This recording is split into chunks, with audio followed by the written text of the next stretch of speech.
अन आदमी का आज तक पोस्टमार्टम कराने आप क्यों नहीं जाते?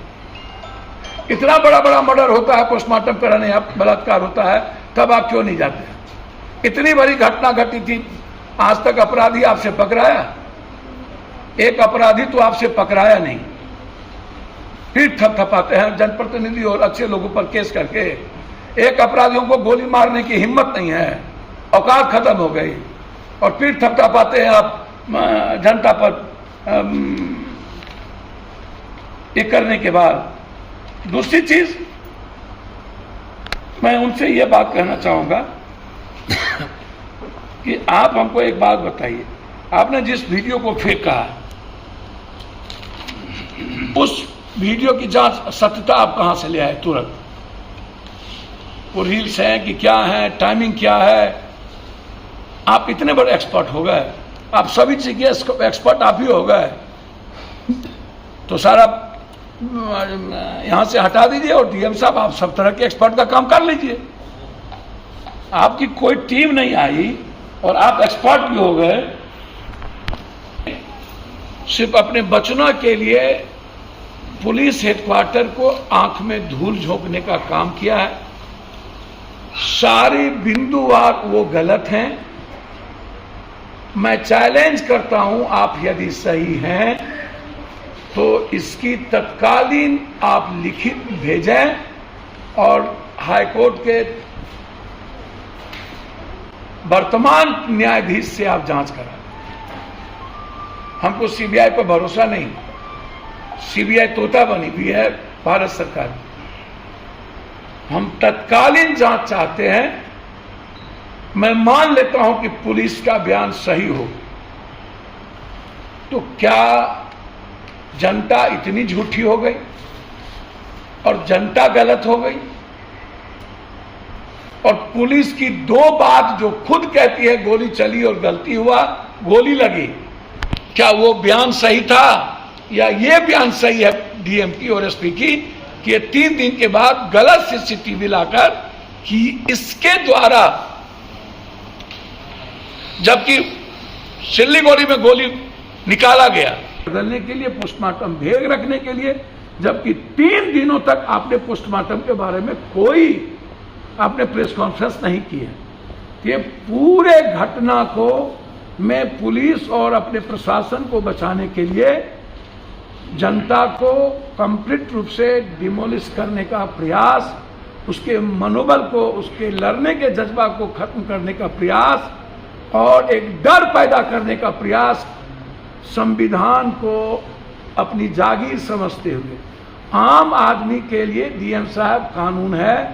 ये किसी पदाधिकारी, किसी अपराधी, किसी माफिया, किसी नेता के लिए कानून नहीं है। पूछता है यहाँ के एमपी जदयू के, यहाँ कांग्रेस के लोग, कांग्रेस के नेता, यहां माले ने सपोर्ट किया है। 3 दिनों के बाद आप औपचारिकता निभाने जाते हैं। एक भी परिवार को आप ना तो आर्थिक मदद करते हैं, आपकी औकात और हिम्मत क्यों नहीं होती है? एक डीएम एसपी आपको औकात दिखाता है जनप्रतिनिधि को। डीएम एसपी भी हमारे जनता के लिए है और हमारे एमएलए एमपी मंत्री भी जनता के लिए, मुख्यमंत्री भी जनता के लिए।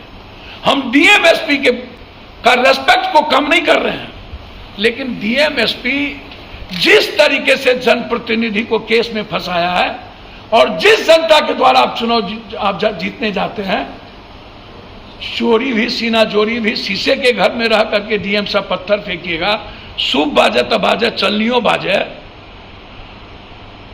गोली चला करके आप उल्टे हम ही को डराइएगा, आंख दिखाइएगा, मैं पप्पू यादव हूं, मर जाऊंगा, मैं लड़ूंगा बारसोई का लड़ाई, होगी हिम्मत तो डीएम एसपी पप्पू यादव को रोक के दिखा दे। एक एक जनप्रतिनिधि जिसको इन्होंने केस में डाला है, मरते दम तक हम सुप्रीम कोर्ट तक जाएंगे, इस बयान के आधार पर हम हाई कोर्ट तक जाएंगे। लेकिन यहां के कायर, कमजोर और मौत जनप्रतिनिधि सबसे हम जानना चाहते हैं सरकार होते हुए आप जनता को लवारिस छोड़ दिए, मरने छोड़ दिए, और मौत के बाद आप घड़ियाली आंसू बहाने जाते हैं, राजनीति करने जाते हैं। औकात है ना तो सरकार से न्यायिक जांच कराइए, औकात है तो सस्पेंड कराइए, औकात है तो डीएसपी एसडीओ को हटाइए। चच्चा नहीं है, औकात नहीं है ना तो रिजाइन कर दीजिए, चुल्लू भर पानी में डूब के मर जाइए। हिम्मत है तो दिखाइए पप्पू यादव को और कटिहार की जनता को कि 1200 के एमएलए घर घर में टॉर्चर कर रहा है। नामर्द जनप्रतिनिधि सब सरकार रहते हुए जो पदाधिकारी चाहते हैं वही होता है इस बिहार में। यह स्वीकार पहले जनता है, पहले देश नहीं है। पप्पू यादव के लिए देश बाद में, जनता पहले। मेरे लिए जनता पहले, भगवान बाद में। जनता के साथ कोई समझौता इस जन्म में क्या 7 जन्म में नहीं होगा। चाहे वो पुलिस के पीटते पीटते गोलू को मुजफ्फरपुर में मार दिए हो, चाहे दरभंगा में ढूंढ करके आप 100 महिलाओं को बिना महिला पुलिस के आपने लाठीचार्ज किया हो। आपको बालू और शराब माफिया से लड़ने की तो औकात नहीं है। आप लड़ते हो भले मुखिया, जिला परिषद, वार्ड सदस्य समिति से, चुल्लू भर पानी में डूब के मर जाइए पदाधिकारी लोग। आपने इस तीनों को आपने नकार दिया और आपने यह कह दिया कि लौट के जा रहे थे तब सोनू को गोली मारी गई। अब आप समझिए, पहले आप कहते हैं कि गोली चली, गोली लगी, कार्रवाई होगी, फिर 3 दिन के बाद आप उस फुटेज को ले आते हैं जहां पर कोई दंगा, कोई हमला, कोई पब्लिक का कोई पत्थर नहीं चले, कोई हंगामा नहीं हुआ। फिर आप उस लड़के के हाथ में जब कुछ नहीं था उस लड़के को आप दिखा रहे हैं। तीसरी ऐसी कौन सी मैग्नम की गोली थी जो हाथी और बड़े बड़े पहाड़ को चीर देता है? क्या वह लड़का मैग्नम राइफल लेकर के आया था कि एक व्यक्ति को मारा तो दूसरे व्यक्ति को भी गोली लग गई? जबकि जिस व्यक्ति को आप कह रहे हैं कि नियाज को गोली लगी, सिल्लीगुड़ी में उस नियाज के भीतर से गोली निकाली गई।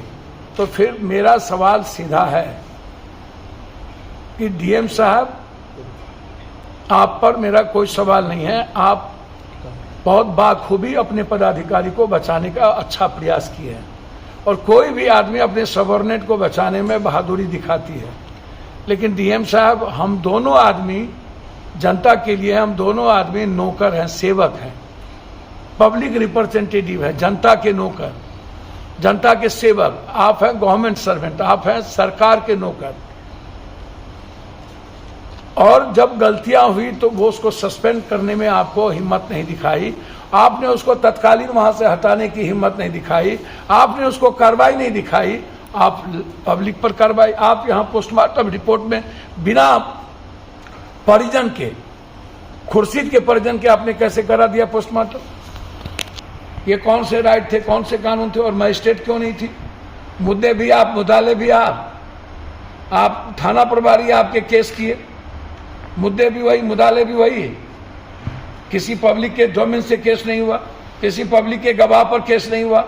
आपको जो मन में आया पूरा का पूरा बारसई का पदाधिकारी, जिला मुखिया से लेकर के, जिला परिषद से लेकर के, नगर उपाध्यक्ष से लेकर के सबको आपने केस में डाल दिया। अच्छे भले जितने लोग मिले, जिससे दुश्मनी आपको साधनी थी, आपने उसको केस में डाल दिया। 1200 आपने इसलिए डाल दिया था कि कोई आपका विरोध न कर सके, हिम्मत न करे, सबके मन में यह रहे मुझ पर केस है कि मुझ पर केस है। मैं डीएम साहब, एसपी साहब से पूछना चाहता हूं कि केस का आधार क्या था? क्या सीसीटीवी फुटेज के आधार पर आपने देखा कि किसी जनप्रतिनिधि के हाथ में पत्थर थे? क्या किसी जनप्रतिनिधि ने स्पीच में कहा कि जाओ तोड़ दो? क्या किसी मुखिया, किसी जिला परिषद ने, किसी ने आपको कहा कि नहीं पुलिस की राइफल छीन लो, चलो हम मारते हैं, हमला करो? क्या तोड़ने में कोई जनप्रतिनिधि आपको सामने में आए?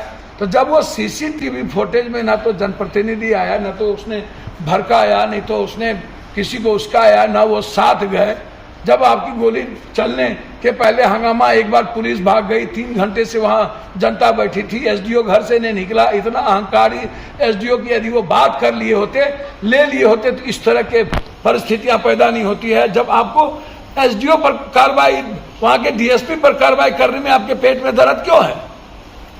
क्यों बचाना चाहते हैं? 3 घंटा से हम बैठे रहे, उसके बाद हम एक बार पुलिस जब निकली तो लोग भाग गए।